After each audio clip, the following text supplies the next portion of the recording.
Welcome to Secrets of Science Solved.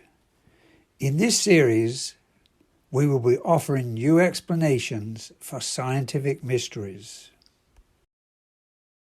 Hi, my name is Mike McLaughlin Brown. This presentation is based on my book, The All-Electric Universe.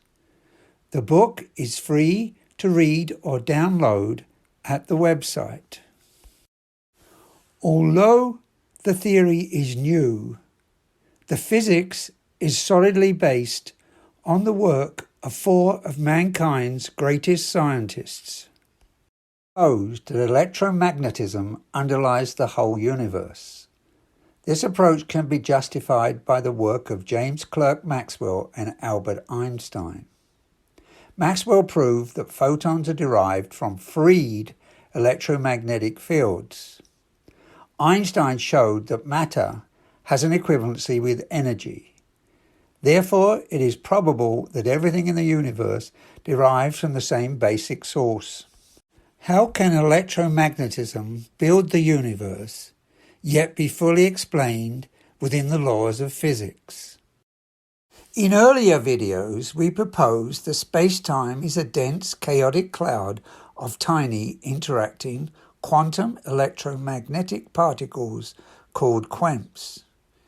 We also showed how that model could generate electromagnetic fields, photons, and matter particles. In this video, we will demonstrate how the same models can generate mass, inertia, and gravity in matter. This theory proposes that matter is composed of entangled, enfolded electromagnetic fields.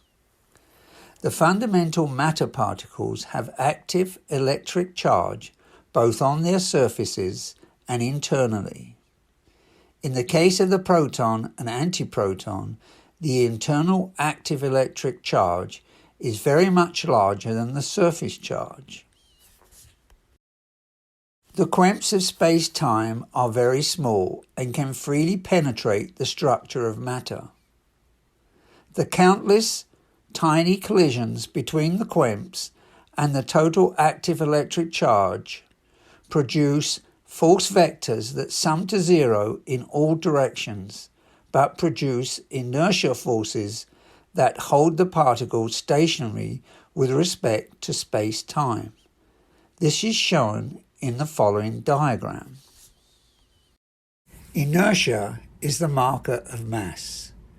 The forces on the particle are balanced and they sum to zero, but these forces tend to hold the particle stationary with respect to space-time.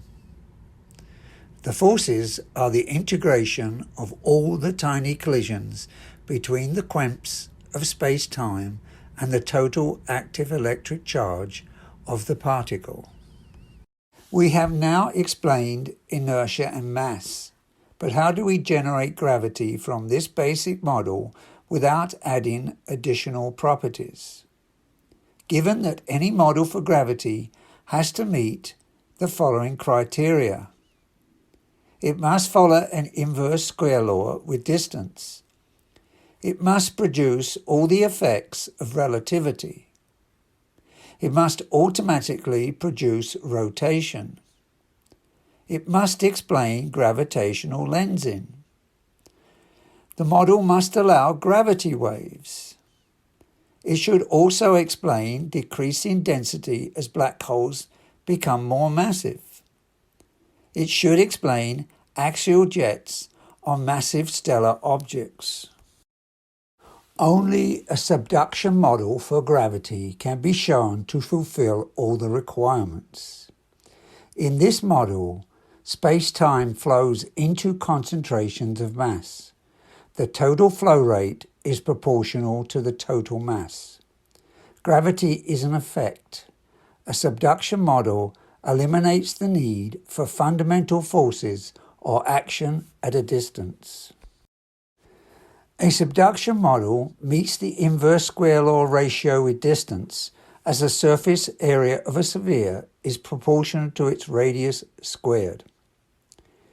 It meets all the requirements of relativity because motion through space-time produces the same effects as the motion of space-time through an object. An inflow automatically produces a vortex. The vortex is planar. This explains the rotation seen in all systems. It also fits gravitational lensing. This model allows for pressure-gravity waves to exist. In the case of black holes, a vortex slows the rate of inflow of space-time into the object, weakening the effect of gravity. The more massive the object, the larger the vortex and the greater the weakening effect. A vortex causes the inflow to be weaker along the axis of rotation. Photons and matter particles can escape as axial jets even from black holes.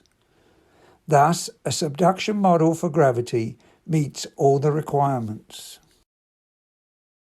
This slide illustrates an artist's impression of a gravitational flow in space-time. Possible mechanisms to generate gravity by the subduction of space-time into matter. 1. Matter is full of active electric charge. Because of this, electromagnetic fields are constantly being formed within its structure. If these fields are released as photons, an influx of QEMPs occurs to replace those used to build the electromagnetic fields. 2. It is possible that matter causes QEMPs to tunnel via other dimensions to reappear in intergalactic space.